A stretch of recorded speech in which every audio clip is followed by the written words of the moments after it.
सबसे पहले क्वेश्चन तो मेरा ये रहेगा कि जिस तरह से यहाँ पर जो माता को, जो धरती माता या फिर भारत माता को गाली दी है या इस तरह के जो भी नारेबाजी किए जा रहे हैं, उसका थोड़ा सा हमें किसे रिमार्क कर रहे हैं? देखिए, भारतीय संस्कृति जो है और खासतौर पर अरुणाचल की संस्कृति भी ये है कि जो अपने माँ और बहन, जो बहनों होता है, वो सर्वोच्च उत्तम रिस्पेक्ट में हम सोसाइटी में दिया जाता है। और जब प्रधानमंत्री मोदी जी के माँ को गाली देते हैं तो वो गाली केवल मोदी जी के माँ के नहीं, देश के हर माँ और बहनों के ऊपर गाली है। और ये भारतीय जनता पार्टी कभी स्वीकार नहीं करते हैं। इसलिए ये हम आज ये रैली उठाया है इसी विषय में। देखिए, कांग्रेस पार्टी के पास और कोई मुद्दा नहीं है और कोई विषय नहीं है, जनता के लिए एक कोई लक्ष्य नहीं है, एक विजन नहीं है, तो वो झूठ और फरेब से, भ्रम से अपनी दुकान चलाने के लिए कोशिश कर रहा है।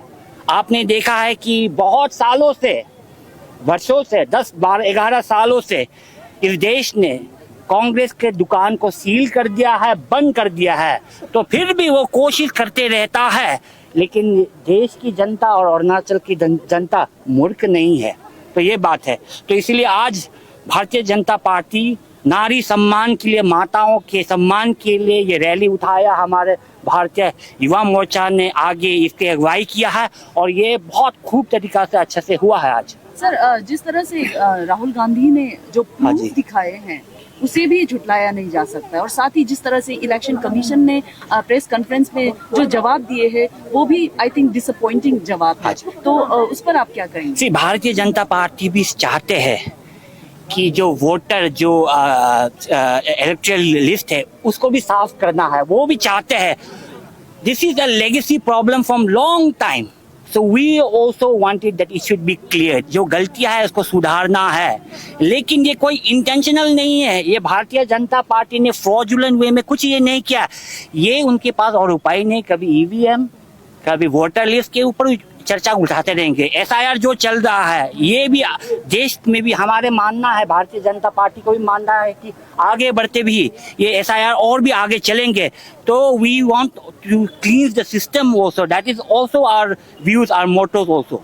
सर, इलेक्शन कमीशन का तो इस तरह से भी इलेक्शन कमीशन को ये भी कानून लागू करवाया है कि इलेक्शन कमीशन जो चीफ होते हैं उन्हें कभी गिरफ्तार नहीं किया जाएगा या फिर उनका संविधान के दायरे पे बहुत समस्या होता है और उस समस्या, उस दायरे के अनुसार ही ये जो निर्णय लिया गया है, जो प्रोविजंस दिया गया, कॉन्स्टिट्यूशनल प्रोविजंस दिया गया, इसका बारे अगर चर्चा करेंगे तो वो बहुत लंबा विषय है।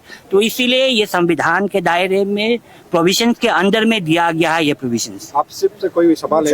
मुझे साहब क्या गाली दिया था? अरुणाचल का जनता लोग तो पूरा पता नहीं है। कांग्रेस पार्टी ने हमारे माननीय, बता दीजिए कि क्या गाली? कांग्रेस पार्टी ने हमारे माननीय प्रधानमंत्री की माँ के ऊपर गाली दी है।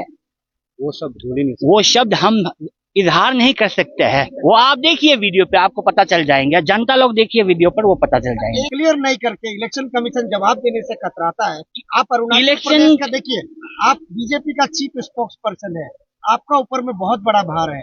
आप बताइएगा, दिल से बताइएगा, खाली पॉलिटिक्स मत कीजिए, आप दिल से बताइएगा।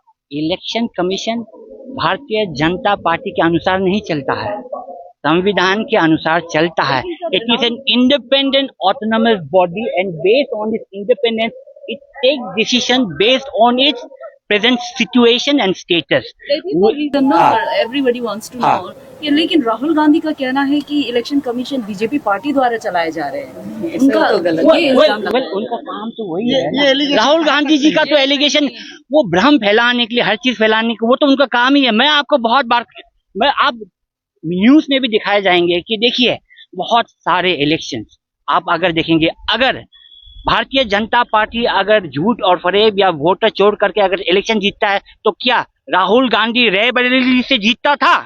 अगर झूठ और फरेब से अगर हम लोग इलेक्शन जीतता है तो क्या प्रियंका गांधी वायनाड से जीतता था? क्या हाँ, गौरव गोगोई क्या अगर जोरहाट से जीतता था? अगर हम झूठा इलेक्शनल सिस्टम से अगर हम लड़ता था तो क्या 400 पार का नारा पहुंचा नहीं आप लोग? फिर आप ऐसा क्लेम, वो हमारे पार्टी का ख्वाहिश होता है कि 400 पार करने के लिए वो ख्वाहिश होता है, प्लानिंग था, वो ख्वाहिश होता है जनता के समर्पित डेडिकेटेड है कि हमें इस आंकड़े को पार करना है, लेकिन जनता ने हमें फिर से सेवा करने के लिए मौका दिया है।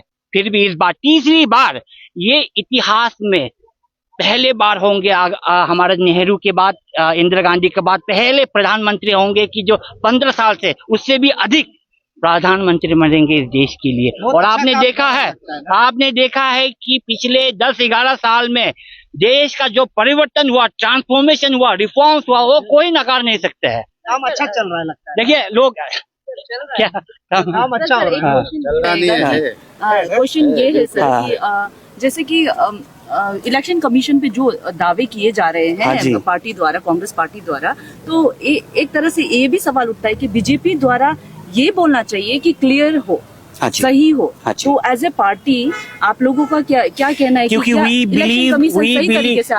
believe the election commission is an independent constitutional institutional body, और जहाँ पे अगर हमें अपना राय देता है वो हम प्रेस के जरिए जरूरी नहीं है, वो अपने राय पर्सनल पार्टी के हिसाब में आपने भेजते भी है इलेक्शन कमीशन को। वो जरूरी नहीं कि हमें प्रेस में चिल्ला के कहना जो अपने राय होता है।